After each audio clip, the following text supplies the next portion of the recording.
um texto aqui falando sobre a paz, né? O título ele fala o seguinte: a paz é uma pessoa. Geralmente, quando pensamos em paz, imaginamos tranquilidade e silêncio exterior, bem como convivência com pessoas harmoniosa e equilibrada. Para isso, esperamos que as pessoas façam sua parte na mesma medida que fazemos a nossa. Acreditamos que a natureza, em sua complexidade, revela e exala a paz. Porém, a natureza é sempre dinamismo e movimento, não sendo essencialmente pacífica, pois é selvagem e exigente. Ninguém imagina que uma floresta seja pacífica, pois os elementos que nela habitam lutam constantemente pela sobrevivência. A paz, como a desejamos, não é então natural. Trata-se do equilíbrio de tensões, de encontros de opostos. Suas instalações exigem construção e determinação, cujo o esforço deve ser contínuo e de exclusiva responsabilidade do ser humano. O ser humano representa um estado consciente da natureza e é dele a busca pela paz interior. O humano, com a sua percepção consciente, dá sentido à natureza à sua volta. Por ser responsabilidade humana, é que torna a paz uma pessoa. Toda e qualquer pessoa é a paz. Essa pessoa é o leitor que está lendo este livro, tanto quanto sou eu, que eu escrevo. Tudo o que ocorre com o ser humano é para seu crescimento espiritual e necessariamente passa pelo esforço do próprio ser humano. A paz só é possível a partir da pessoa que a deseja.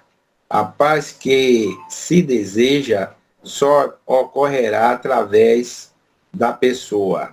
A pessoa é a paz e a paz é a pessoa. Sem se conhecer, sem se descobrir e sem se transformar, não é possível alcançar a paz que se deseja para si mesmo e para o mundo. Pacificar-se é também pacificar o mundo à sua volta. A grande maioria das pessoas acredita que o dinheiro, a saúde são suficientes para se ter paz e ser feliz. Dinheiro e a saúde são bens importantes, porém, não significa tudo. O dinheiro conseguido pelo trabalho digno é o bem pessoal e coletivo. Saúde no corpo bem cuidado garante um grande bem-estar. Ter dinheiro, quanto ter boa saúde, não consegue levar o ser humano à felicidade se ele não estiver a consciência em paz. A saúde e o dinheiro não se transferem de uma vida a outra, mas a paz sim, pois é um bem inalienável.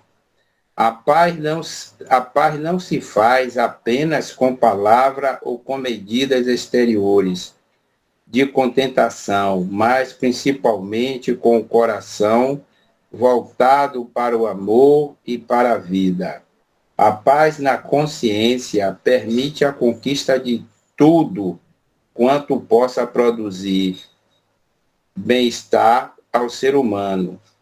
Quando uma pessoa se determina a viver em paz consigo mesmo e com seu semelhante, deve sempre considerar que terá de lidar com forças internas antagônicas que lhe exigirão dissolver tudo quanto construiu de barreira para impedir o conflito com o mundo.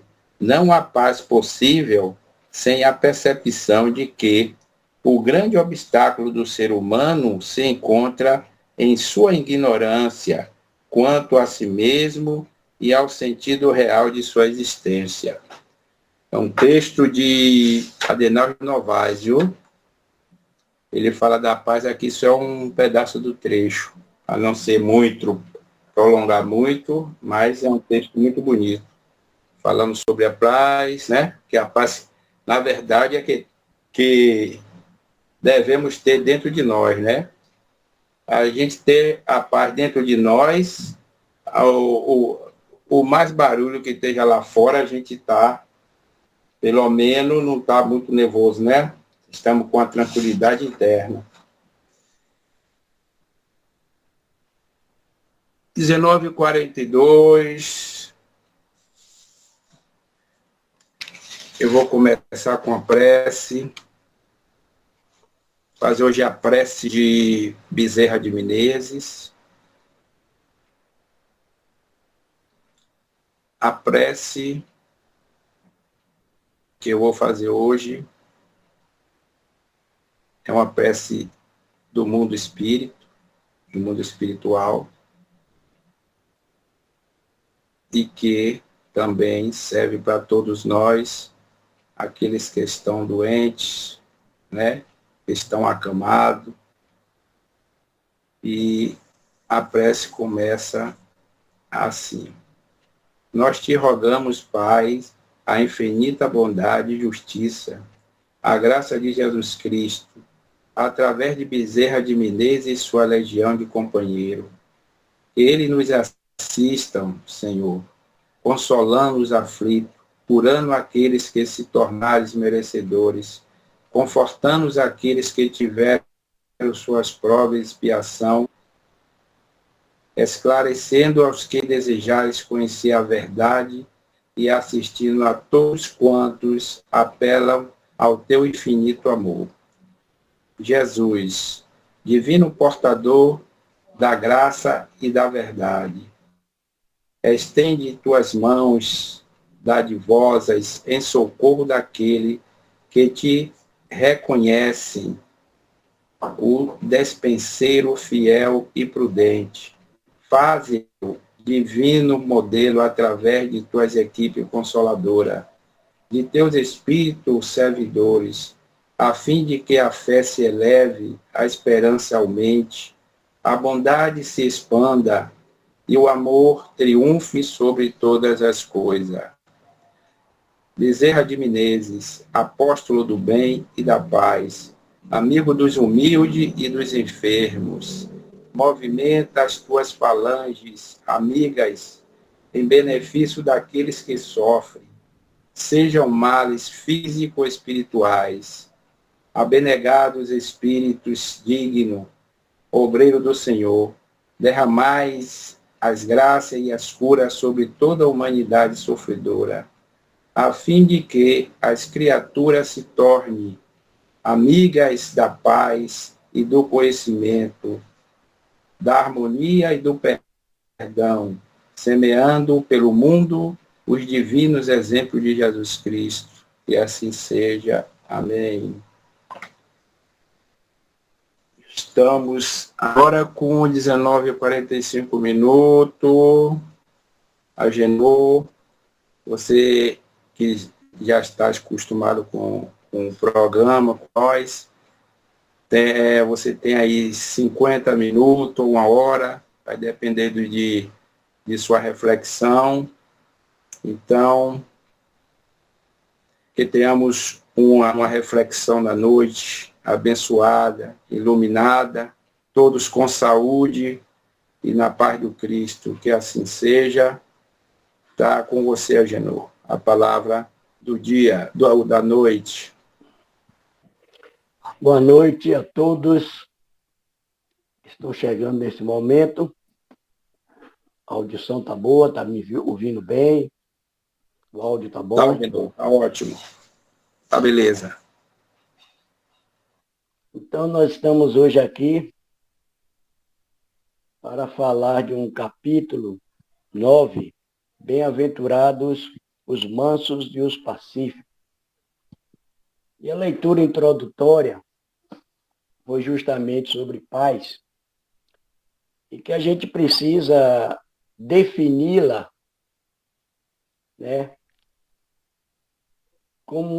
E ela é definida, melhor dizendo, como um estado de calma e tranquilidade, que seria essa ausência de perturbações ou agitação, segundo o dicionário. E o Evangelho, nesse capítulo 9, ele trabalha logo no início com injúrias e violência. E quando ele traz essa proposta, percebemos que não adquirimos ainda esta paz tão desejada. Porque essa paz ainda nos consome no sentido de tirar, que não deveria, porque se a paz é a pessoa, assim como eu entendi no texto, poderemos buscar na pessoa essa paz. Deveríamos buscar esta harmonia, esta tranquilidade. Mas a provação e a expiação que nós somos submetidos ainda não está comportando em alguns ou em algumas pessoas realmente englobar esse processo de paz. Por quê? Porque felizes são os pacíficos, porque já são amantes da paz, a ausência desse turbilhão. Então, essa máxima, Jesus já começa a estabelecer dentro desse primeiro capítulo, ou desse primeiro item, sobre injúria e violência, a gente percebe que Jesus diz o seguinte: por estas máximas, ele estabeleceu que a lei, como lei, a doçura, a moderação, a mansuetude, a afabilidade e a paciência.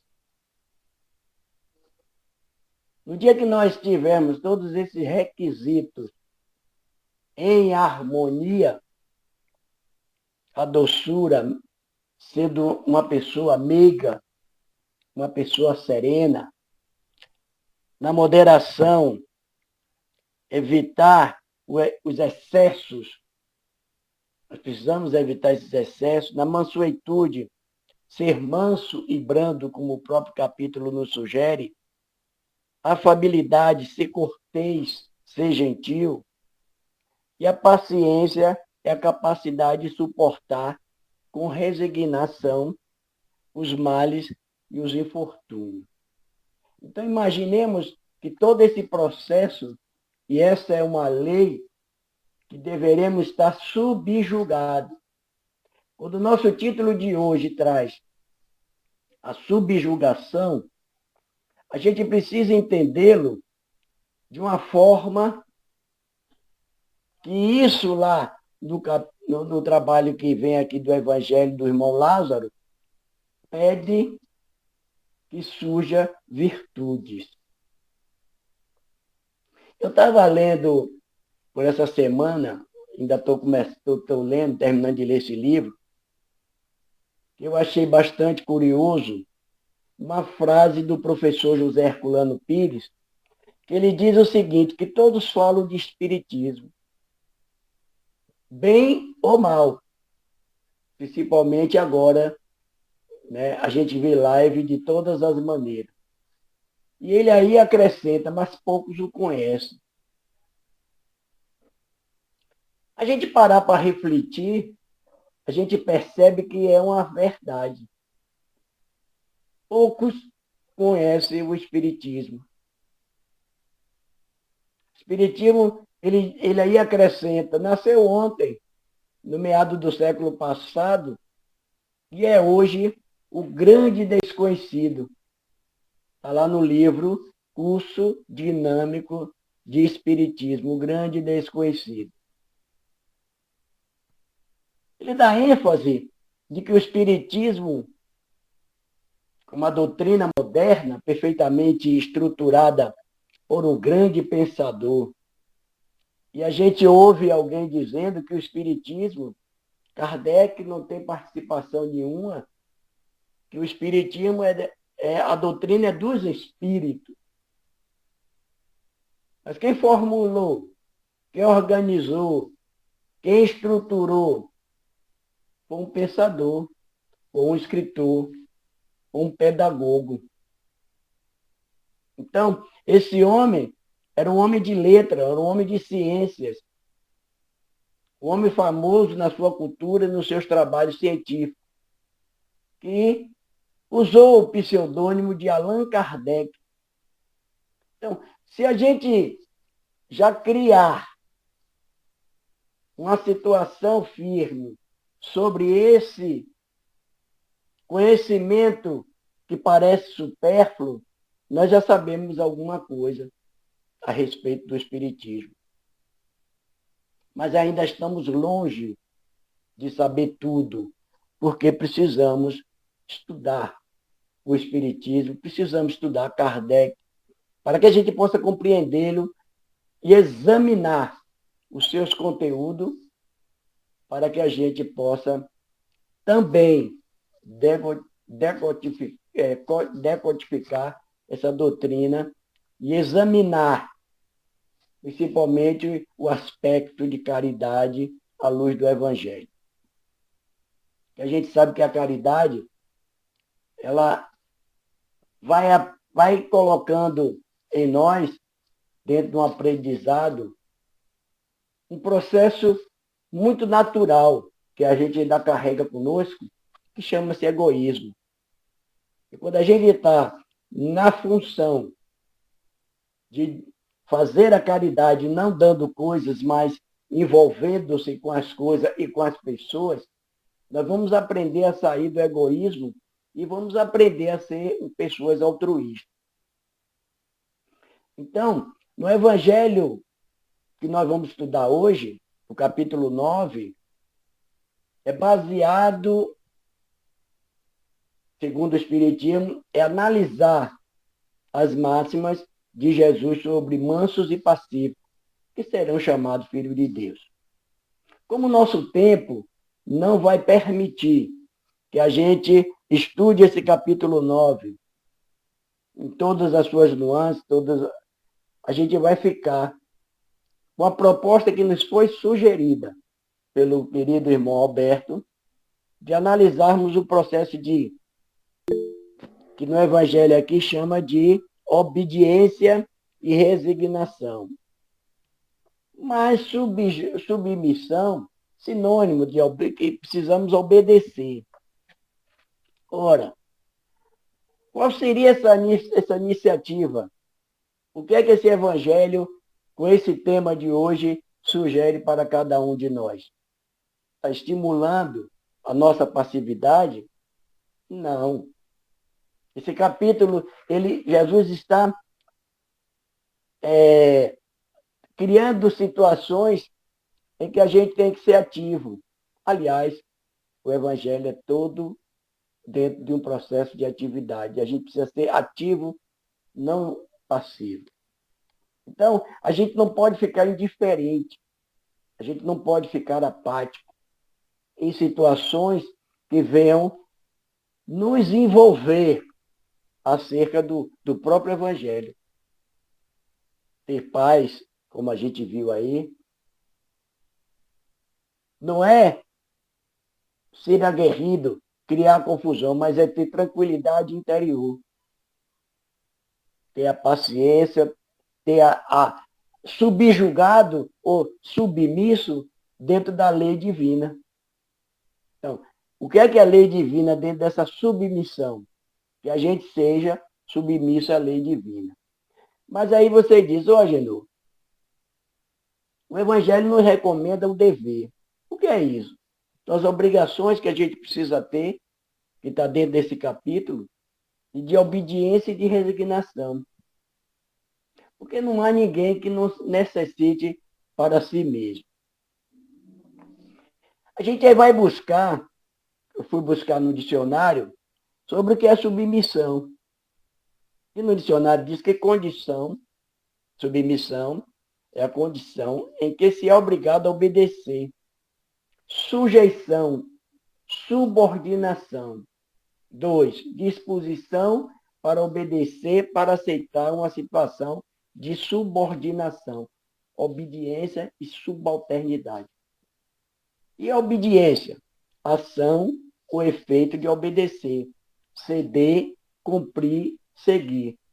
2, submeter-se à vontade de alguém, cumprir uma ordem e aceitar uma determinação, respeitar uma lei ou mandado, respeitar um superior. Resignação é desistir de alguma coisa, geralmente em favor de outro. Aceitar pacientemente o que se apresenta, o que se acontece. Submeter-se à vontade alheia. Mas, como diz o Evangelho, aqui eu vou ler esse parágrafo para que a gente possa se situar, Lázaro diz aqui para a gente o seguinte: a doutrina de Jesus ensina sempre a obediência e a resignação, duas atitudes companheiras da doçura, muito ativas, embora os homens as confundam erroneamente com a negação do sentimento e da vontade. A gente para aqui e vamos buscar o equilíbrio necessário para ver se, segundo os dicionaristas que eu vi mais de um, se ele tem razão com essa proposta que está aqui no Evangelho. Nesse conceito que a gente acabou de ler para vocês, a gente não percebe virtude nem na obediência e nem na submissão. Eu tenho que obedecer. Vou dar um exemplo de idade. Nós obedecíamos e obedecemos, eu estou dizendo eu no modo geral, porque meus pais já são falecidos, já desencarnaram, então por isso que eu digo, já obedecíamos os pais, meus pais, mas será que nem dessa obediência, eu cumpri nessa obediência, eu criei virtudes no sentido de obedecer cegamente, porque ele é o detentor da razão, para ele, será que eu estou errado e não posso questionar? Ou eu me aborreci nessa determinação dele, me aceitar porque eu tenho que respeitá-lo, mas criou virtude, como está aqui no Evangelho, às vezes criou essa doçura que o Evangelho está nos colocando, uma coisa para que a gente possa refletir. Foi sereno, foi meigo, devo ter me aborrecido, devo ter ficado irado. Mesmo sendo meu pai, tive que obedecer, mas contra a minha vontade. Então é o seguinte, se eu estou submetendo a vontade de alguém, eu estou cumprindo ordem. Se eu estou no exército, eu tenho que cumprir ordem superior. Se eu estou no trabalho, eu tenho que cumprir ordem superior. Então, essa ordem é necessária. Estou dizendo que não é. Porém, acompanhe junto esse raciocínio comigo. Criou virtude, como está aqui Lázaro nos colocando, a gente pode discutir isso lá depois. Criou virtude. Essa virtude companheira da doçura, embora os homens com sentimento. Ora, qual é o sentimento que eu estou obedecendo um chefe, obedecendo o exemplo do exército, obedecendo os pais, enfim. Qual foi o sentimento que gerou e gera em qualquer um de nós? Gera um sentimento, às vezes, de raiva. Não vai gerar um sentimento de alegria, a depender da situação. Não vai gerar virtude. Porque virtude é totalmente diferente. Virtude é uma qualidade moral que o Evangelho... É quando a gente, Kardec coloca, é o amadurecimento do senso moral. Isso já é um atributo positivo, virtude. E no caso que gerando uma insatisfação, já não é virtude. Compreende o que eu quero chegar? Então, ele não é virtude. Porque a virtude, a partir do momento que alguém impõe a sua vontade para que eu obedeça, eu já não vou ficar satisfeito, eu acho que qualquer um de nós. Porque Deus coloca a nossa vontade, que é o gerente de todos aqui. É a partir da nossa vontade que a gente tem que ter escolhas. Como é que eu estou aqui, sou livre para ter escolha, para ser responsável da minha escolha? Vem alguém e me subjuga, me submete à sua vontade e eu tenho que obedecer à vontade dessa pessoa, não vai gerar virtude, vai gerar um sentimento de negação. Então, esse sentimento de negação, a gente pode ter ódio, a gente pode ter inveja, a gente pode ter ciúme, enfim, é um sentimento que não gerou virtude, segundo a proposta do Evangelho. Aí ele vem a obediência, o consentimento da razão, a resignação, o consentimento do coração. Duas forças ativas. Duas forças ativas. Por quê? Porque esse daí, a gente já tem uma razão, está dentro de uma racionalidade de que a gente pode saber o que é o correto, o que é o desejável para cada um de nós. Então, quando a gente busca estar com a razão, respeitando a obediência, a gente já fez um panorama de que precisamos. Exemplo, provação que nós estamos aqui, planeta de provas e expiações. Submetemos a uma provação com o nosso consentimento racional. Deus não coloca para que nenhum de nós venha aqui para a reencarnação determinado a passar por uma situação se a gente ainda não está pronto para passar. Ele não é arbitrário.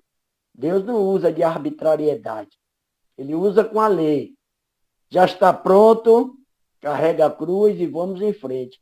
Isso daí é obediência segundo a lei divina, que ela não fica mudando, nem endereçando a A, B ou a C. Ela vai dar um critério. Então, o indivíduo, ele, a partir do momento que ele está manejando boas qualidades, manejando já as virtudes, ele vai praticar o bem. Ele vai ter a qualidade do que se conforma com o considerado correto. Não, é correto, está conforme a excelência moral da conduta que ele está se apresentando, ele aí está sendo submisso à vontade dele próprio junto com a lei. Mas não submisso com a vontade alheia. Faça isso, faça aquilo, não faça. Eu não vejo, se eu estiver equivocado, depois vocês possam até me corrigir. Mas eu não vejo isso conformidade com o que o texto está nos propondo. Eu estou contextualizando dentro da minha ótica de entendimento. Vocês têm a ótica de entendimento de vocês e quem sabe, quizá pode até aquilatar um conhecimento mais amplo para que a gente possa refletir melhor sobre essa situação. Então, quando a gente está obedecendo à lei divina, nós estamos com o consentimento da razão. Já temos consentimento da razão. A razão é que diz, não, olha Genô, olha fulano, olha Beltrano, essa conduta sua está adequada ou está inadequada. Por quê? Porque está na consciência. E a lei está na consciência e a gente vai ver os atributos positivos e negativos que cada um carrega. Agora, quando vem nos impor que a gente deve fazer isso ou aquilo, a gente entra em conflito. E aí não tem essa paz interior. A gente ainda não está pronto, como o caso que aconteceu com um budista na Inglaterra. Um soldado inglês engravidou a menina e foi embora para a Inglaterra, lá na Índia. Quando ele vem, os pais aqui, a menina disse que foi o monge que tinha engravidado ela. Ele foi, eu que te engravidei? Foi, então foi. Eu vou ser o pai, eu sou pai, sou pai. Então, quando depois o soldado caiu, daquele veio que gostando da menina, querendo assumir a paternidade, e foi lá no monte e fez, olha, o senhor não é o pai da criança, não. Não sou, não, não. Então não sou. Então, nem todo mundo está pronto racionalmente para ter essa atitude de excelência moral. Por esta razão, que o mundo está cheio de injúrias e violência, que o capítulo 9 começa, porque nós ofendemos ao outro justamente com palavras. Não precisa hoje de armas para que a gente desequilibre o outro. A gente só precisa usar as palavras inadequadas para derrubar o outro no seu contexto existencial. E ninguém gosta de ser ferido. A suscetibilidade em cada um de nós, ninguém gostamos de ser ofendido, de ser injuriado. E hoje parece que é moda, a fake news, as injúrias para lá, as calúnias, e isso é conflito, isso não é paz interior. Isso não é paz interior. Então, ainda se submete à vontade alheia, não é paz interior. Ah, sou humilde, não. Isso não é humildade. Isso não é humildade. Então, submeter, no meu modo de entender, eu acho só a lei divina. Mas se Alberto viesse, ó, Genô, você no dia 20 vai fazer a palestra lá na sala Chico Xavier. Você tem que fazer. Oh, eu vou me submeter à vontade dele sem ele procurar saber as minhas necessidades, se eu tenho tempo, se eu vou poder, se eu não vou poder. Entende? Então, essa daí não ia gerar uma virtude para eu estar aqui hoje à noite. Porque eu estou de acordo com a minha vontade, a minha escolha. Eu não estou submisso à vontade de Alberto, nem da sala Francisco Cândido Xavier. Agora eu estou submisso, nós estamos submissos à vontade da lei divina. E isso não tem onde correr. É isso que a gente precisa entender. Então, dentro desse capítulo, a gente tem que ver o que disse, eu na introdução, busquei trazer aquele livro do professor Hermínio, que a gente fala de espiritismo, mas às vezes a gente não sabe nem o que é espiritismo. A gente ainda desconhece a doutrina dos espíritos. Porque a gente não tem tempo para estudar Kardec como deve ser estudado. A gente não sabe o conteúdo daquele pedagogo, daquele cientista, né? Daquele filósofo. Olha que conceito tem aquele homem, e a gente não tem tempo de ir buscar naquele prédio os 5 andares, andar pelos 5 andares, que são os seus 5 livros fabulosos. E se a gente já leu todos os 5, deveria reler, porque tem muita coisa que a gente passa despercebido na nossa racionalidade. E aí a obediência e resignação é justamente isso, como virtude. Ela tem que gerar virtude. Se ela não gerar virtude, ela não é obediente, ela não é resignada. Ela não vai ser doce. Ora, o que é ser doce? O que é essa doçura, Genô? O que é que você me entende como essa doçura? O que é a pessoa ser dócil? É ser amável. É você estar aqui cortês com as pessoas. É você conviver na sua existência, né, na simplicidade, dentro da amorosidade nas relações. Ora, a gente está tendo nesse planeta de provas e expiações essa relação fraterna, amorosa. Isso também quem diz é Adenal, viu, Fidelis? Ele diz no livro também, Valores do Espírito. Os Valores do Espírito é um livro fantástico. Ele diz que ser dócil é ser amado e cortês com as pessoas. São pessoas simples e amorosas na relação com os outros, sobretudo com o estranho. E às vezes assim, a gente confunde docilidade com afabilidade.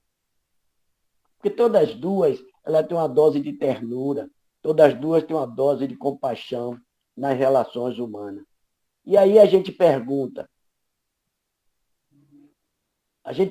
a nós mesmos, porque a gente não está aqui para fazer espiritismo para o outro. A gente está querendo fazer espiritismo para nós. A autotransformação, a mudança de comportamento, a estrutura moral e ética tem que ser construída em nós. E quando a gente constrói todo esse arcabouço moral em nós, vai ser visto pelo outro. Porque nós somos o que o outro vê. A doutrina espírita é o que a gente faz dela. Então, quando a gente obedece, a gente consente dentro da razão, a gente está buscando uma resignação, uma força, olha aí, uma virtude ativa. Eu dizer assim, olha, o que eu estou passando não é karma para eu sofrer, não, mas é uma experiência de eu crescer. Eu não vim aqui para sofrer. Nenhum de nós estamos aqui para sofrer. Nós estamos aqui para levar o nosso fardo da aprovação sem revolta. E não são todos que pensam dessa maneira. Ainda somos insensatos. É por esta razão que a gente deixa cair a nossa cruz. É por essa razão que a gente tem aquela charge que diz, na hora de passar no precipício, a gente já cerrou a cruz para ficar mais leve. Não é isso. A resignação não é isso. A resignação é ter coragem. É ter coragem de ir adiante, carregando esse fardo, porque Jesus já tinha nos orientado que o fardo é leve, é a lei divina. E aí o Evangelho diz assim, o poltrão não pode ser resignado, assim como o orgulhoso e o egoísta não pode ser obediente. Você já viu alguém, ou até nós mesmos, que o nosso orgulho ferido, obedecer a determinada situação? Quando a gente não obedece, você pode dizer assim, olha, o orgulho mora ali, viu? O orgulho mora ali, com certeza. E esse poltrão é o covarde, é o pusilânime, aquele que nunca pode ser resignado.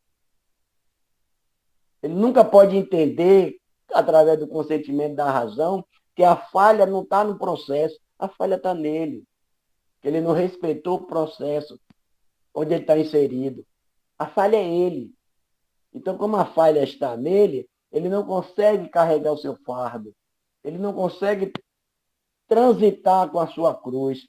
Por quê? Porque ele jamais vai ser resignado. Porque ele vai colocar a culpa sempre em outro. Ah, você viu minha situação? Fulano, foi culpa de fulano. Será que foi? Será que não foi nós? Será que fulano está sem falar comigo? Não fui eu que deixei de falar com ele no meu momento de angústia, de preocupações? Não deu um bom dia ao vizinho, depois ele resolveu não falar mais comigo e o problema a culpa. Não, vamos estar atentos a isso. O que a mensagem de Fidelis dessa noite foi justamente para isso. Nós, como pessoas, somos um ponto de vista, mas juntos somos muito mais do que pensamos. Então, a relação um com o outro é muito importante para que a gente possa desmistificar esse orgulho que a gente ainda carrega. E quando eu digo que fulano é isso, eu estou dizendo que eu sou isso, sem ter coragem de apontar os dedos para mim próprio. Como dizer, aponta lá e tem 3, mas eu não reconheço esses 3. Entendeu? Então, eu preciso estar atento a isso. Ora, como é para obedecer, a proposta de hoje é trazendo a reflexão, nós temos que obedecer e ser resignado a alguma situação que venha construir virtude sobre nós, nós vamos obedecer à grande lei do progresso. Kardec coloca muito bem nos seus estudos. Progresso, que está lá no Livro dos Espíritos, a lei do progresso, que é a palavra da nossa geração que Kardec colocou. Agora nós somos espírito, diz Kardec, nós somos espírito preguiçoso, aquele que fecha seu entendimento. Então a gente não quer refletir, a gente não quer pensar, a gente não quer ler, a gente quer resposta pronta que nos trouxeram E será que, como diz o professor Herculano Pires, a gente falar de espiritismo em 5 minutos, que a gente vê mensagem de 5 minutos, será que aquela mensagem é realmente necessária para aquele instante? É que nem a gente pegar um versículo da Bíblia, tem um capítulo, a gente pega um versículo bonito e fala sobre ele, mas não contextualiza todo o texto.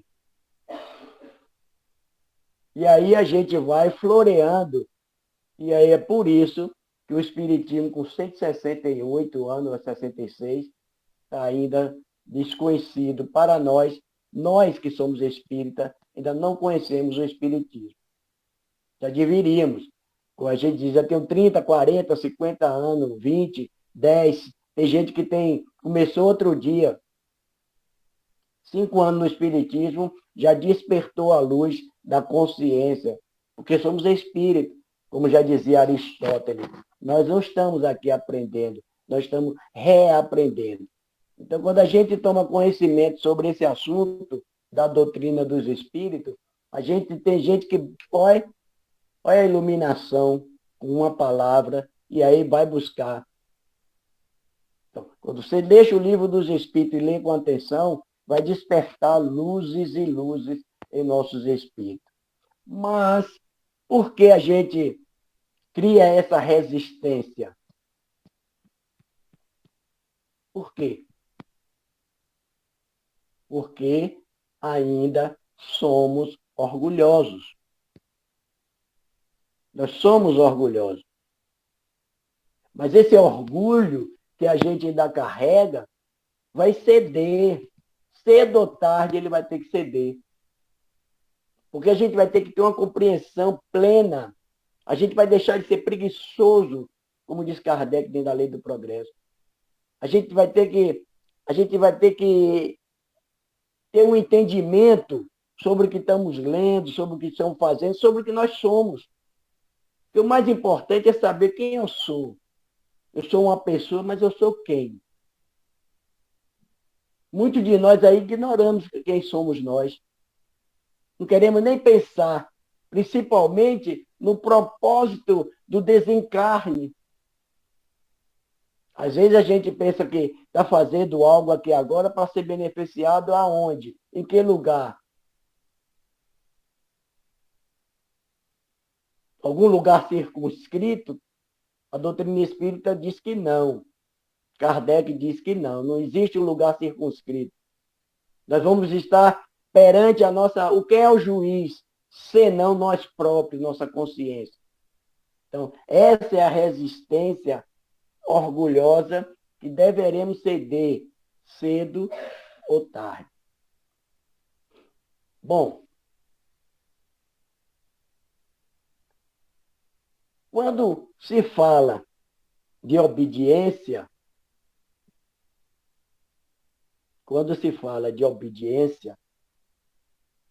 a gente tem que entender o que Jesus diz aqui. Docilidade e afabilidade.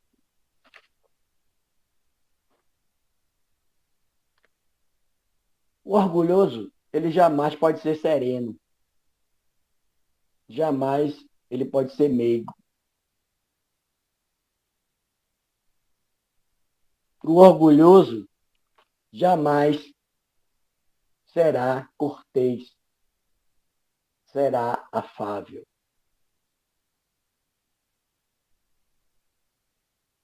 E quando a gente não adquiriu essas virtudes através da obediência, através da resignação, a gente tem uma péssima relação fraterna na nossa sociedade. Dentro dos nossos familiares,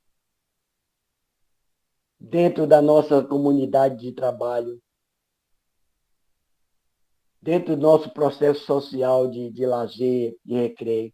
A gente não tem uma boa relação. Por quê? Porque não aprendemos a ser dócil, não aprendemos a ser afável.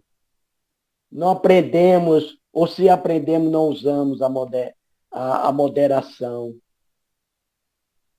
Então, são as 5 leis que está aqui nesse capítulo que Jesus coloca como lei, que é, cadê Gedu aqui? Que é a doçura, moderação, mansuetude, afabilidade e a paciência. São as 5 leis. E se a gente não sabe viver essas 5 leis, ainda não ambicionamos essas 5 leis, a gente não pode carregar a leitura da abertura, dizer que a paz é o homem, ou melhor, que a paz é a pessoa. Ainda creio que não. A pessoa ainda não carrega a paz. E nós ainda geramos conflitos, porque ainda não somos, carregamos essas 5 leis. Não somos afáveis, não somos dóceis, não somos moderados, não somos pacientes. Então, isso dificulta. Isso dificulta. Porque se a gente tiver pelo menos uma delas, como a Adenal chama da docilidade, ela vai construir uma aura de bem-estar. Eu acredito que todos se chegaram a Chico Xavier pelas essas virtudes que ele carregou consigo. Afável, a docilidade, a meiguice, que cria um bem-estar. O próprio Jesus. As pessoas que estão sobre o manto da sua aura sentia-se bem. Porque esta é a proposta da doutrina espírita e a proposta de Jesus para nós. No dia que a gente conseguir ter essa aura de docilidade, de paciente, de resignado, nós vamos auxiliar aos outros irmãos que estão inquietos dentro dessa satisfação que só a presença de Chico, a presença de Jesus, a presença de Francisco de Assis, a presença de Irmã Dulce, não precisa ser só espírita, mas tem tanto espírito bom, que tem uma aura boa. Quando a gente está no meio daquela pessoa, a gente se beneficia. Então, essa é a satisfação de estar na presença dessa pessoa. E é esta a proposta da doutrina espírita através do Evangelho de Nosso Senhor Jesus Cristo, que quando ele diz aqui em Mateus, bem-aventurados mansos, porque eles possuirão a terra. Bem-aventurados pacíficos, que serão chamados filhos de Deus. A terra, ela foi há muito e muito tempo, como ele diz aqui, né? Assambarcados, né? Pelos violentos. A história da humanidade, a Terra sempre foi conquistada através de conflito, através de guerra, através de morte. Hoje a gente não está vendo de forma diferente. O poder faz com que a gente adquira do mais fraco, e tudo que a gente vai tirando do mais fraco para sobrecarregar o orgulhoso, o mais rico. Então, essas relações ficam contaminadas. Não tem aura de docilidade, né? Só de violência e de injúria, que a gente está sobrecarregado nessas razões sociais, nessas, como é que diz, nesse trabalho que a gente tem nas redes sociais. Ser dócil é que é a proposta de Jesus. Seja dócil no trato com os outros. Não concorde com erros alheios, mas devemos usar de docilidade, de afabilidade, de compreensão. De compreensão. E ontem nós já estávamos nessa mesma situação. Morador de rua, mendigo, que pode ser pessoas caras, espírito caro, e a gente enxota, porque não quer se misturar com aquele tipo de pessoa. E aquela pessoa pode ser um pai, pode ser Jesus, travestido de um mendigo, e vem buscar trazer para nós o resultado da nossa prova, como é que nós estamos passando, principalmente nós que falamos do Espiritismo. Falar do Espiritismo é bom, mas compreender o Espiritismo é melhor. Então a gente precisa compreender.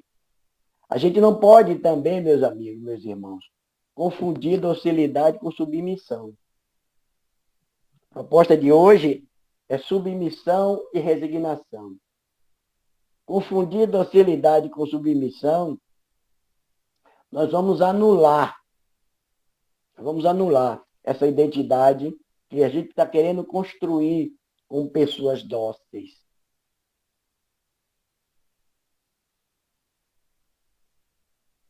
Quando a gente presta atenção, quer ser pessoa dócil, precisamos construir uma relação de alteridade, que é se colocar no lugar do outro.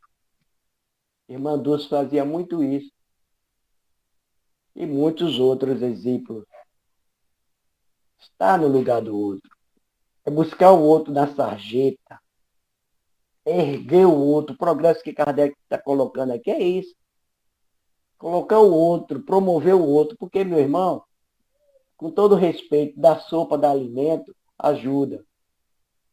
Aí isso é assistência. Mas promoção do indivíduo é justamente diferente de tudo isso. Ajuda dentro da necessidade, porque quem tem fome precisa comer. Mas promover o indivíduo é diferente. Isso é política social. Isso é justiça social, que a gente não está vendo. Até no movimento espírita que nós estamos fazendo, a gente não vê essa promoção. Isso é diferente, é ser dócil. Então, se o nosso destino, não nós como espíritas, mas o destino da humanidade de um modo geral, até esses irmãos que estão na sarjeta, o destino é a perfeição. Todos, indistintamente, têm o mesmo destino, que é a perfeição. Essa é a caminhada. Essa é a evolução no sentido positivo. É por isso que sendo subjugado, buscando a submissão, para não confundir com docilidade, afabilidade. E essa submissão, nessa proposta do estudo de hoje, não convém ao meu modo de entendimento. Não convém ser submisso, que não há compatibilidade com a docilidade. Então não precisamos confundir. Ser dócil, ser afado, ser meigo, ser paciente, mas não submisso. Não vamos confundir. Submisso à vontade alheia não é virtude. Aí a gente olha e diz o seguinte: o que é que o Evangelho está trazendo para a gente nesse capítulo 9? Estou trabalhando só a docilidade. Aí a gente está dizendo o seguinte: é fundamental que nós sejamos dóceis, não resta a menor dúvida. Né? Nós precisamos apresentar, valer as nossas opiniões, mas não com imperialismo. A minha opinião não é minha opinião, que eu não posso me aborrecer se há uma contradição. A gente tem que ter argumentos. Não é para dizer que estou errado ou eu estou certo, sem haver um confronto de ideias. E o que está faltando hoje, às vezes até no parlamento, é isso. É confronto de ideias. Então, as opiniões que a gente carrega é a opinião. A opinião de vocês é a opinião de vocês, a minha opinião, mas onde é que levou essas opiniões? Como é que nós estamos discutindo essas opiniões? Eu tenho que estar submetido à opinião de vocês, nem vocês devem estar submetidos à minha opinião. Então, quem é o elemento-chave? Qual é a lei que Jesus reestruturou para que a gente possa dialogar? A afabilidade, a doçura, a mansuetude.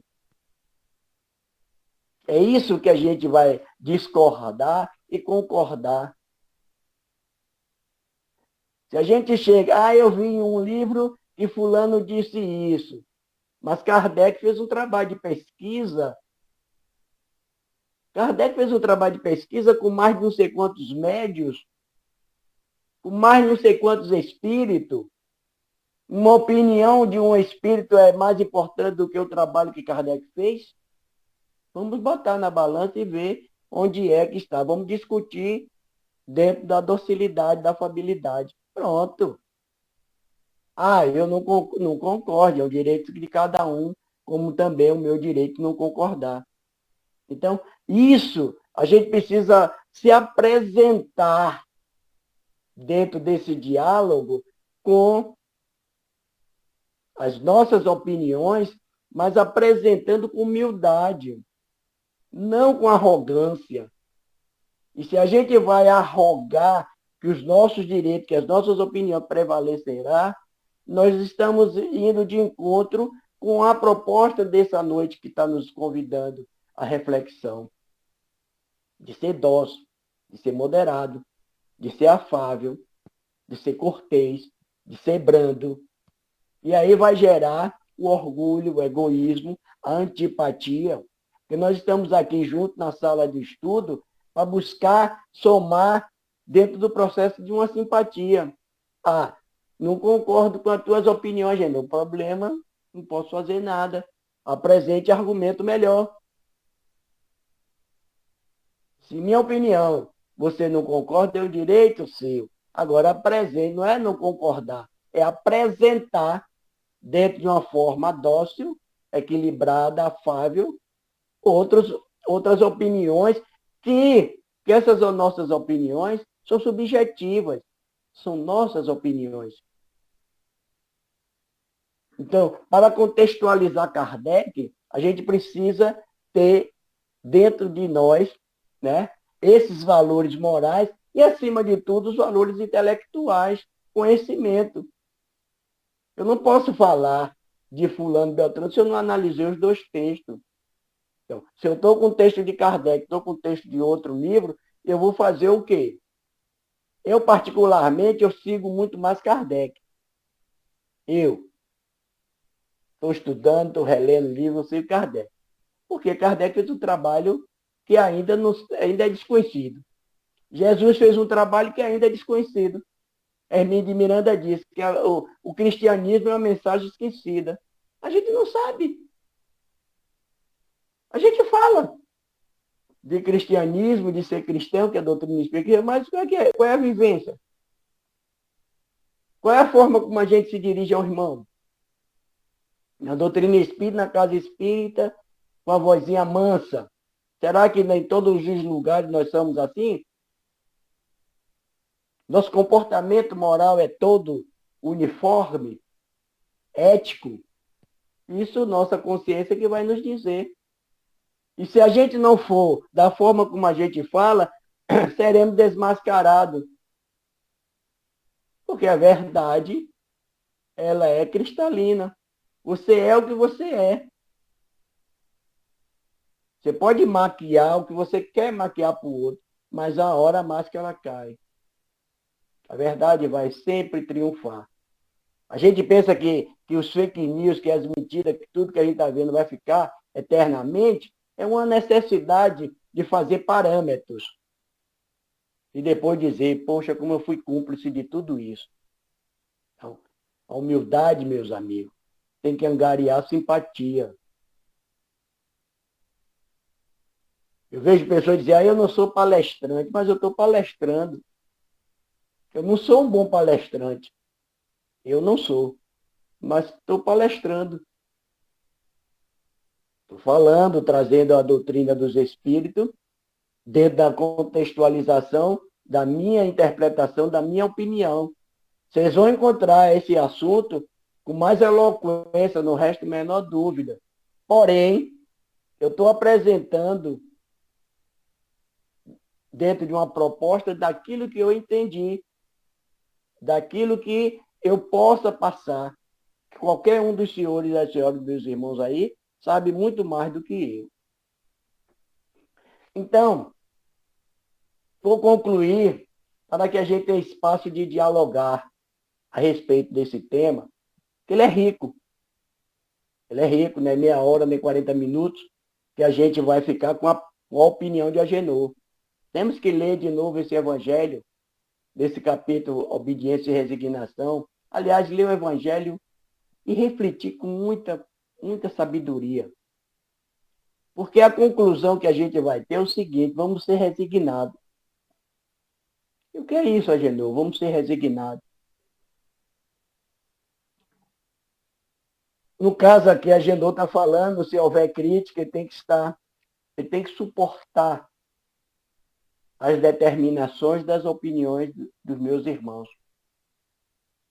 Eu tenho que suportar, como já suportei, provações difíceis na minha vida, como todos nós carregamos e já passamos, sem reclamações. É quando a gente olha e diz: Senhor, passei por uma situação tão difícil que ia amputar minha perna. Eu disse: Senhor, seja feita a tua vontade. Mas me deu uma luz. O que é que eu posso fazer? Minha perna já estava necrosando. E Deus me mostrou a resposta. Então, a doutrina espírita é isso, gente. Quando a gente merece esse merecimento, ele é muito necessário para que a gente não é aceitar por aceitar. Eu posso aceitar resmungando, mas eu tenho que aceitar com a convicção que eu vou suportar, né, essa situação, essa obediência aos ditados da lei. Se Deus não me desse uma luz para eu resolver como foi resolvido, e graças a Deus eu não precisei amputar a perna, por quê? Porque eu não reclamei. Porque Ele é o Criador, Ele é que manda. Todas as coisas passam por Ele que determina a partir do momento como a gente utilizou o nosso livre-arbítrio. Queridos irmãos, queridas irmãs, o capítulo de hoje que a gente estudou esse item é: bem-aventurados que são mansos, calmos, tranquilos, que darão ouvidos e serão dóceis aos ensinamentos do Cristo. Felizes de nós que um dia sejamos mansos, sejamos realmente calmos, calmo em todo sentido. A maior confusão, que a gente está calmo. O mar estava revolto. Os discípulos de Jesus tudo apavorado. Homens de pouca fé. E ele repreendeu o mar. Isso é ser manso, ser calmo, ser tranquilo, mas sem deixar de ser enérgico. Quando Jesus chamou os fariseus de hipócrita, não é por isso que ele deixou de ser manso, ser brando. Quem merece ouvir, vai ouvir, mas com docilidade. Ele não ofendeu ninguém no sentido de daquela voz áspera. Ele foi austero, seguro naquilo que está dizendo, para que as pessoas baixassem sua bola. Eles são sepulcros caiados. E são hipócritas. Quando a gente reconhece essa hipocrisia em nós, que aquele que está falando tem valor mais do que nós, a gente baixa a cabeça. Porque não temos autoridade moral para rebater. Agora, quando é de igual para igual, sai faísca. Porque um é mais orgulhoso do que o outro, e aí a contenda, a injúria, a violência toma conta desse campo de guerra. Porque as palavras, hoje a gente bota um negócio no Facebook, o outro aqui rebate de lá, sem conhecer a sua opinião e já vai menosprezando as ideias. Ser calmos e tranquilos, que darão ouvidos e serão dóceis aos ensinamentos do Mestre Jesus e do nosso Mestre Kardec. Obrigado a todos vocês por emprestarem os seus ouvidos, a compreensão, e sugiro, leia esse capítulo 9 do Evangelho com com muita tranquilidade, vamos dizer assim, com muita calma, para refletir, selecionar palavras, buscar dicionário, porque a gente vai enriquecer o nosso vocabulário e vai enriquecer o nosso espírito no processo de moderação, de afabilidade, de doçura e, acima de tudo, paciência. Porque a ciência dá paz. Se a gente quer ter paz, sejamos pacientes. Muito obrigado. Ok, Eugenio, falou tudo. Você fez uma boa reflexão sobre Obrigado. o Evangelho e na sua palavra impor a paz interior, né? Que a paz interior devemos ter, né? Porque aí a gente vai ter o equilíbrio de toda a situação que tenhamos na vida, né? As doenças, os desentendimento familiar, desentendimento na sociedade. A gente tendo uma paz, a gente vai ter o equilíbrio, né? Para resolver os problemas. Você falou também na virtude, muito boa, né? A virtude, a gente tem que ter uma virtude de paciência, de amor ao próximo, e aí se vai. Falou do planeta de provas e expiações, é o que estamos passando, as provas que estamos lidando e as expiações também que estamos também sendo espiados, né? Temos vigiado também. Muita gente não sabe que o que está fazendo está sendo espiado, né? Pela força divina, pela lei da ação e reação, né? A lei do retorno. É aquilo que você disse também, eu não vim aqui para sofrer. Muito bem. Eu vim aqui para viver, e viver bem, viver com qualidade, né? Que devemos procurar. Quando nascemos, como os espíritos explicam, os espíritas, simples e ignorante, temos que ter uma educação doméstica, uma educação do colégio, né? A própria educação da sociedade, para procurar viver melhor, procurar viver com qualidade, arrumar amigos que nos evolua, né? Que nos torne, que andamos no progresso. Você falou do egoísmo e do orgulho. O orgulho, eu tenho assim uma dúvida.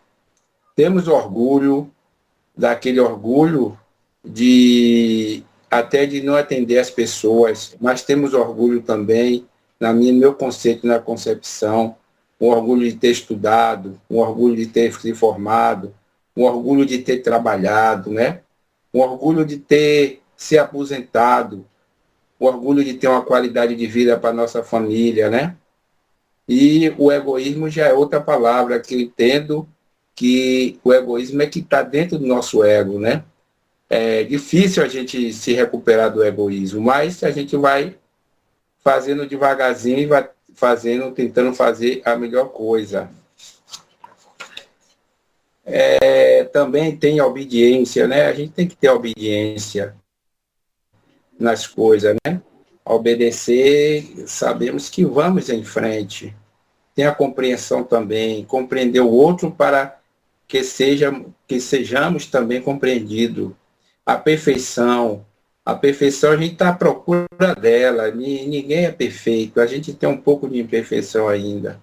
A opinião de cada indivíduo, né? A gente tem que respeitar também, porque cada um tem um ponto de vista em cada texto, né? Em cada conceito também. Às vezes a gente não aceita aquele conceito, às vezes, como você falou, temos que pôr um conceito, procurar um conceito que não desagrave o outro, mas que dizer ao outro, não, esse conceito aqui, eu estou mais sujeito a esse conceito de que aquele. E o comportamento moral também, que o comportamento moral todos nós temos, principalmente a reforma íntima, né? Começando pelo mandamento de Cristo, né? E que a gente também, às vezes, não vai obedecer a todos, mas pelo menos amar a Deus toda coisa e amar o próximo como a si mesmo. Eu acho que pelo menos esses dois a gente tem que obedecer. Então, parabéns pela sua palestra, muito boa. Não tenho pergunta nenhuma, porque as perguntas que eu tenho aqui, que eu vi aqui pelos textos, você já falou tudo aí. Então, está aberto para vocês aí, se quiser complementar a reflexão de Agenor, ou se quiser fazer alguma pergunta, está aberta aí, viu? Está aberto o comentário. Fidelis, interessante o seguinte, dentro daquela visão que você colocou, o orgulho ele pode ser positivo. Exato, Ele pode, não resta a menor dúvida. Agora, porém, é o seguinte, quando a gente tem um orgulho, vamos dizer assim, quando a gente tem um orgulho no sentido de eu pensar só em mim, isso já pode virar até uma arrogância. Entendeu? Exato, compreendo. compreendo. Porque o orgulho como diz o dicionário, ele é prazeroso, é um sentimento de prazer. Então, ele tem que gerar um prazer. Eu tenho orgulho de ter estudado, vamos dizer assim, eu tenho orgulho de ter estudado e apresentar esse trabalho que você gostou. Logicamente. Agora, eu não posso, né, me orgulhar de ser eu o único detentor de que posso fazer esse trabalho. Qualquer um de vocês pode. Qualquer um de vocês pode apresentar esse trabalho. Agora, ele diz o seguinte, é um sentido de prazer. Por quê? Porque quando você diz que gostou da minha apresentação, não deixa de ter um orgulho. É um prazer, é um sentimento de prazer que todos nós, seres humanos, temos que carregar essa satisfação. Né? Isso está bulindo com os nossos próprios brios. Agora, eu não posso dizer que só eu é que sei apresentar esse trabalho. Aí eu seria egoísta, seria orgulhoso, seria vaidoso, já carregaria outros sentimentos, desmancharia tudo que você apresentou para mim. Então é o seguinte, eu vou ficar satisfeito? Vou. É um orgulho positivo. Agora, eu não posso, né, me sentir egoísta e dono da razão. É isso que nós não podemos ser, entendeu? Arrogante, soberbo, isso é que a gente não pode. É essa arrogância que Jesus chama no Evangelho de orgulhoso e egoísta. Pode ficar à vontade, Alberto. Pode falar, Alberto. Ok, Agenor, boa noite a todos. Agenor, grato pelas suas palavras, foi de grande valia e de reflexão para todos nós. Essa palavra que você, que está aí no tema, né, que é submissão, geralmente é questão de tradução de alguns, né, do Evangelho. Em alguns tem assim, obediência, né? Obediência e resignação. Inclusive tem até uma frase que está lá no Evangelho que diz assim, que a obediência é o consentimento da razão e a resignação é o consentimento do coração, né? Como é que você vê essas duas observações que tem lá no Evangelho, né? É aquilo que eu falei do início, Alberto, né? Que quando a gente está numa proposta do estudo, né, tem que ser ativo. São duas virtudes. Obediência e resignação são virtudes. Eu disse assim, você não pode ser passivo. Não pode deixar de ter iniciativa. Então, o que Jesus diz que elas são duas virtudes ativas. Uma consente a sabedoria, o conhecimento. Quando você tem conhecimento, você obedece. Ora, você tem conhecimento, vou dar talvez ajude, uma placa de advertência no trânsito. As placas de trânsito é uma obediência. É racional. Se eu não souber ler, se eu não souber entender aquela placa, não adianta eu estar dirigindo, eu não vou obedecer à lei do trânsito. Então, aquelas placas têm que ser obedientes. Então, aquilo é a razão, aquilo é cognição, aquilo é o intelecto. E a outra que aqui o Evangelho fala, é justamente o que leva ao coração, o sentimento. Então, uma é razão, conhecimento, outra é sentimento. Então, como é que eu vou obedecer a uma sugestão que não venha a ser favorecida a mim, vai me trazer prejuízo, porque nós somos regidos pelo quê? Pela escolha. Então, eu tenho que ter vontade sobre aquilo. Então, eu tenho que analisar que aquilo é correto ou não é, para que eu tome decisões. Então, meu coração não está me pedindo para eu fazer isso. Então, se meu coração não está pedindo eu fazer isso, a gente deve escutá-lo, que é um sentimento. É um sentimento que aperta, não é que ele responda. Aí a gente vai buscar razão. Poxa, por que eu estou me sentindo dessa forma? Aí sabe de uma coisa? Eu mesmo, todas as vezes que ia para algum lugar adolescente, minha mãe dizia, não, eu sempre fui obediente a esse. E quando eu ia ver, ela estava certa. Porque é um sentimento que brota no coração da pessoa, mesmo que a gente não sinta naquele instante, mas o outro já sente. Então, é um sentimento ou positivo ou negativo, né? O coração é isso. Você pode ter um sentimento positivo ou negativo. Mas a razão, depois que vai para a razão, você tem escolha, você tem vontade. Se você não tiver conhecimento, você é ignorante nisso. Pode se dar mal? Pode. Mas precisa ter conhecimento. É a mesma aquela história do homem, do barqueiro. Então, o intelectual conversando, atravessando o rio com ele. Fulano, barqueiro, você sabe matemática? Não. Você sabe física? Todas as coisas que o barqueiro não sabia, dizia, você perdeu um pedaço da sua vida. E aí eles vão do rio acima aí. Chega na hora, o barco bate numa pedra, alguma coisa, furou o casco, e aí o barqueiro pergunta ao intelectual, o senhor sabe nadar? Ele fez, não. Então o senhor perdeu agora a vida toda. Então, é justamente, eu acho que esse paralelo, não sei se vocês concordam, mas é um paralelo que a gente vê. Quando você sabe tanta intelectualidade, o outro não sabe. Mas ele sabe a prática daquilo que ele está fazendo. Então, cada um sabe fazer, bem feito, a sua especialidade. Não importa que tipo de serviço.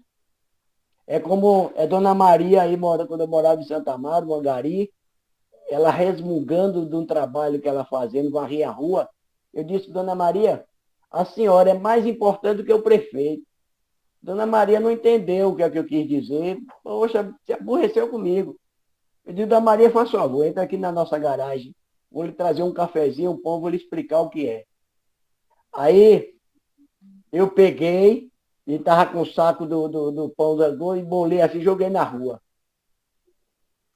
Joguei na rua. Eu disse, Dona Maria, o que eu quero dizer que seu trabalho é importante, eu joguei um papel na rua para lhe dizer o que é que eu quis falar. O prefeito passa aí, ele não ia pegar. Mas a senhora vai pegar. Então, o seu serviço, para mim, é mais importante que o dele. Então, cada um nas suas dimensões, gente. Então, isso, para mim, buscar a razão, buscar o equilíbrio dentro das propostas que dê. Nós estamos aqui, rico e pobre, todos dois com provações terríveis. Todos dois têm que ser resignados com a prova que está carregando. Nenhum é melhor do que o outro. Porque se somos filhos do mesmo pai. Não sei se eu lhe ajudei, viu, meu querido Alberto? Ajudou, principalmente na última frase aí, né? Temos que estar resignados também, não só com a lei de Deus, com as provas, mas resignado com as nossas escolhas, É, né? Porque nós também somos responsáveis quando claro. a gente não sabe administrar o nosso destino, Porque né? E a gente, são nossas escolhas que carregamos consequência, né? essa última palavra sua aí foi importante aí, porque Muito obrigado. precisamos também estar resignados com as nossas escolhas, porque somos responsáveis pela nossa vida, né? Pelo aquilo que nós escolhemos. Ok, Agenor, obrigado, meu amigo. Nada, meu.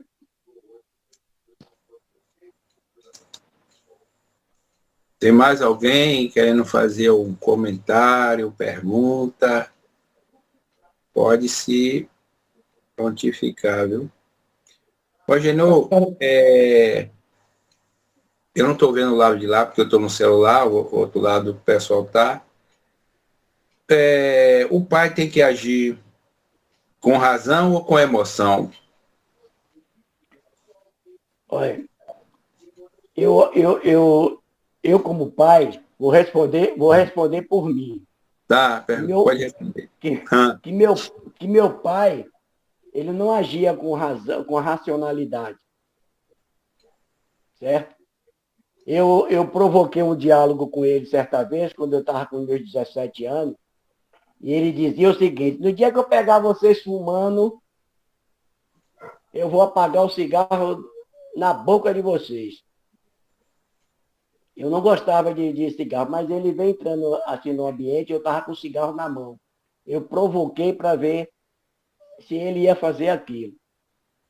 Ele aí me perguntou se eu estava fumando. Não fez o que ele disse que ia fazer. Eu disse não.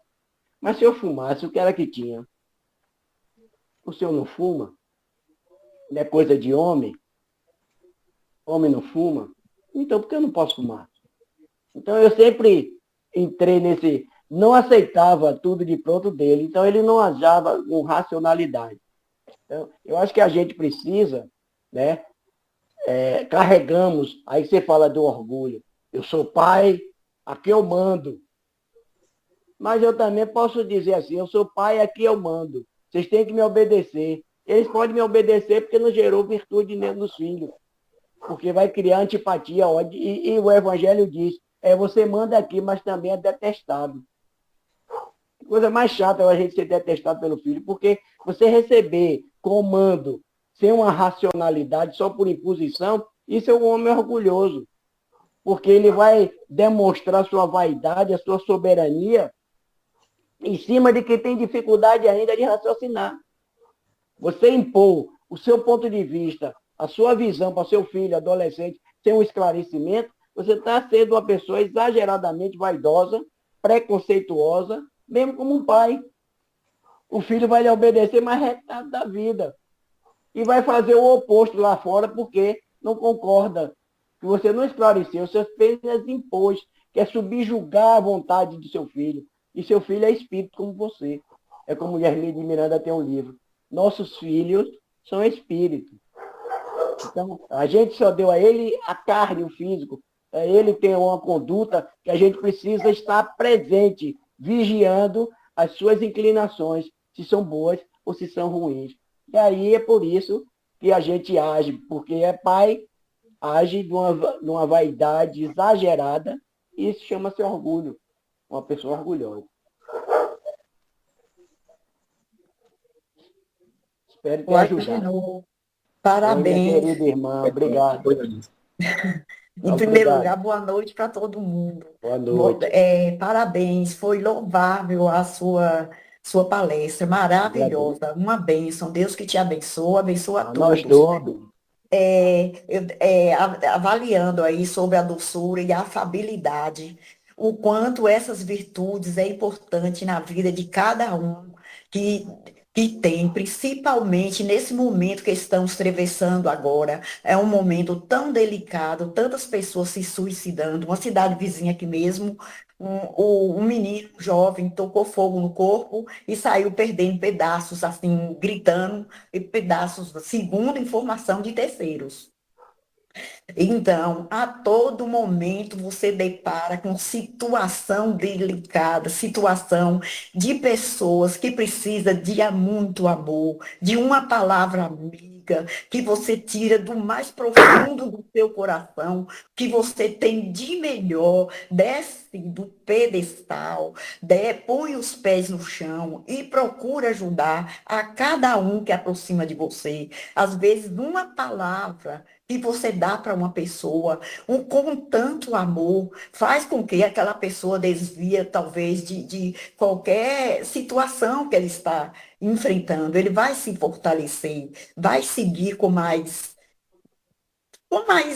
firmeza seus caminhos, porque o caminho de ninguém não é fácil mesmo, mas às vezes, devido à situação ser tão assim delicada, muitos não suportam aquele peso, termina fazendo bobeira. Então, meus irmãos, eu acho que devemos dar as mãos. É uma coisa que vocês sabem disso, não preciso nem eu dizer, mas só estou reforçando o que a gente está sempre debatendo aqui. Vamos dar as mãos um ao outro, vamos ajudar nossos irmãos, vamos ajudar cada um que está precisando.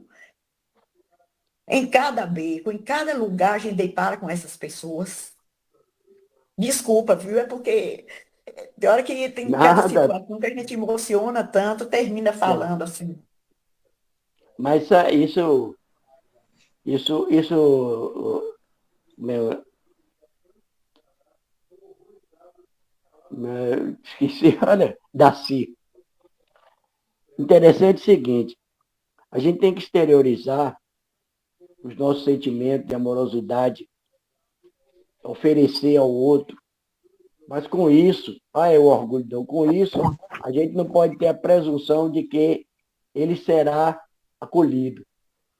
Porque a gente sabe que pessoas e pessoas, tem gente e gente, entende? Então, a gente tem que ser generoso em todos os aspectos, não resta a menor dúvida. Todos os aspectos. Mas a gente está querendo usar essas 5 leis que Jesus estabeleceu dentro da brandura, ser manso, mas não é ser covarde, certo?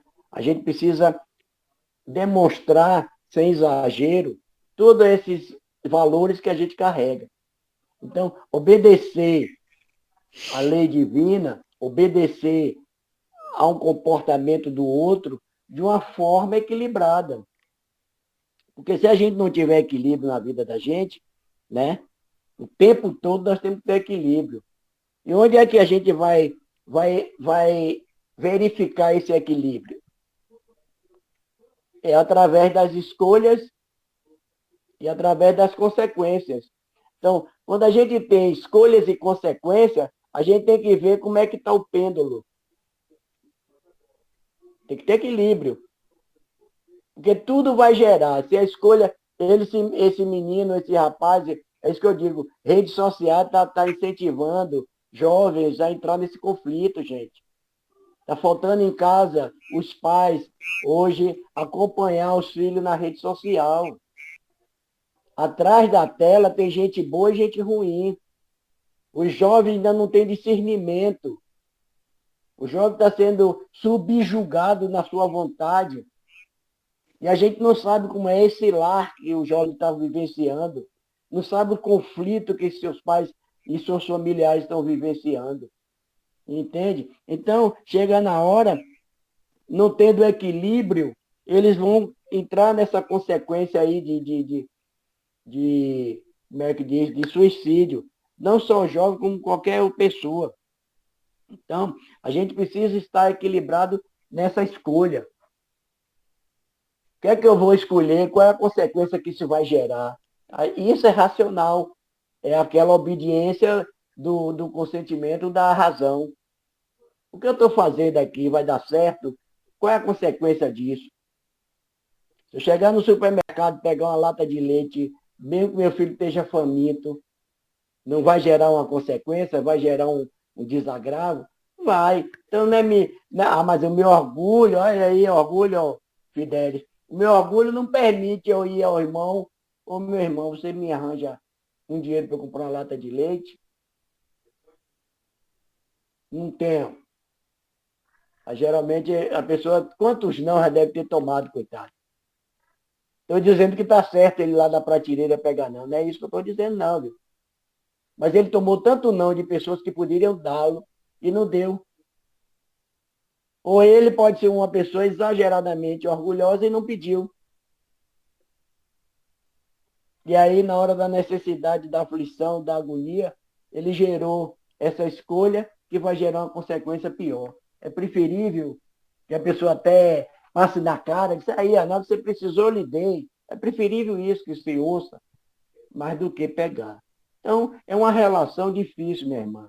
É uma relação desse processo evolutivo que nós nos encontramos. Cada um já está amadurecendo seu senso moral, mas ainda tem muito irmão nosso em atraso. Não é à toa que a gente está vendo esses conflitos aí, se matando crianças, matando, né? Isso é consentimento obediente da razão? Um soldado vai lá matar seu irmão, que ele nem sabe quem é, nunca lhe fez nada. Então, é ponto de vista muito difícil dessa imortalidade que a gente está, dessa experiência, e eu acredito dessa renovação, né? O chamado joio, a separação do joio e do trigo. Ok, ok, Eugenio. Disse, você quer falar alguma coisa? Ok. Eugenio, tem alguém que quer dar algum comentário? Se não tem ninguém, então, Eugenio, Fiquem à vontade.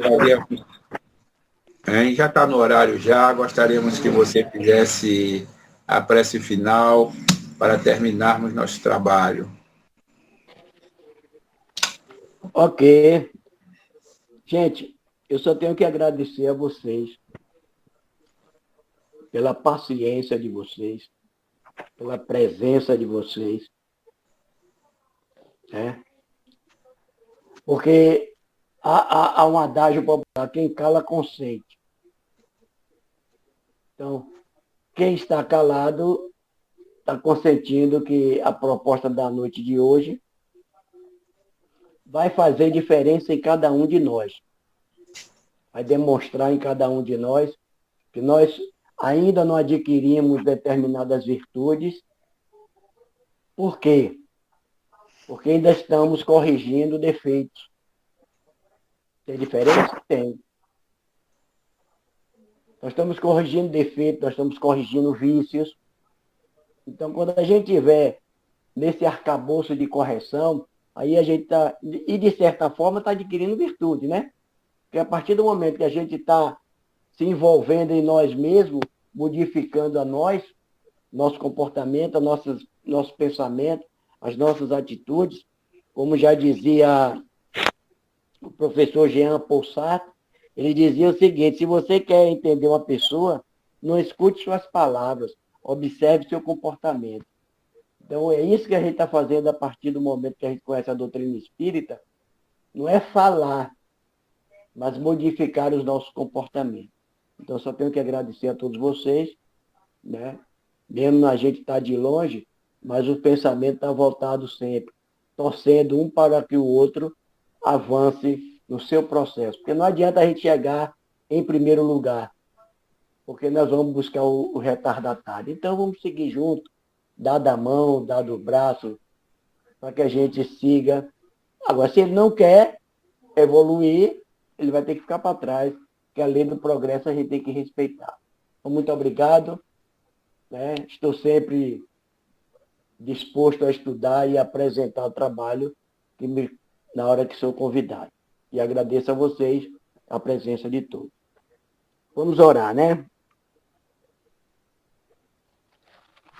Vamos pedir a Deus Todo-Poderoso, Mestre Jesus, Mestre Allan Kardec, para que possa nos envolver nesta noite de hoje em todo nosso caminhar evolutivo, estimulando a cada um de nós a humildade, a simplicidade, a doçura, a moderação, a afabilidade e a paciência, para que a gente tenha as soluções modificadas em nossa vida.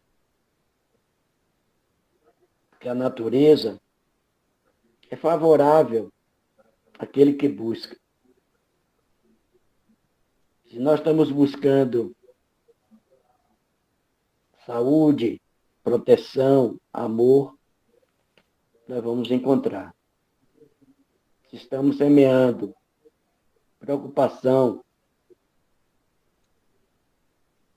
injúria, violência, também iremos encontrar. Toda a capacidade de solução e de realização está dentro da natureza de cada um. Que Deus abençoe, ilumine o espírito desse irmão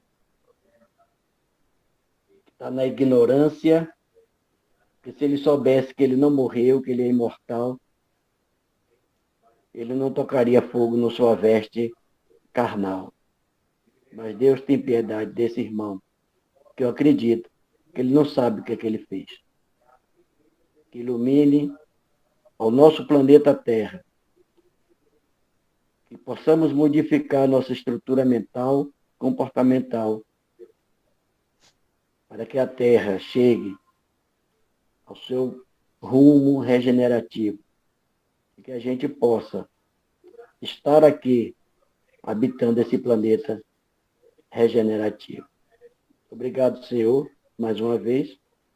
Ilumine os lares de todos os irmãos aqui presentes, aqueles que não podem estar hoje neste momento, mas que a tua luz, a tua misericórdia, o teu amor ilumine o coração de todos os seus filhos, todos os lugares que eles se encontram. Muito obrigado. Muito obrigado.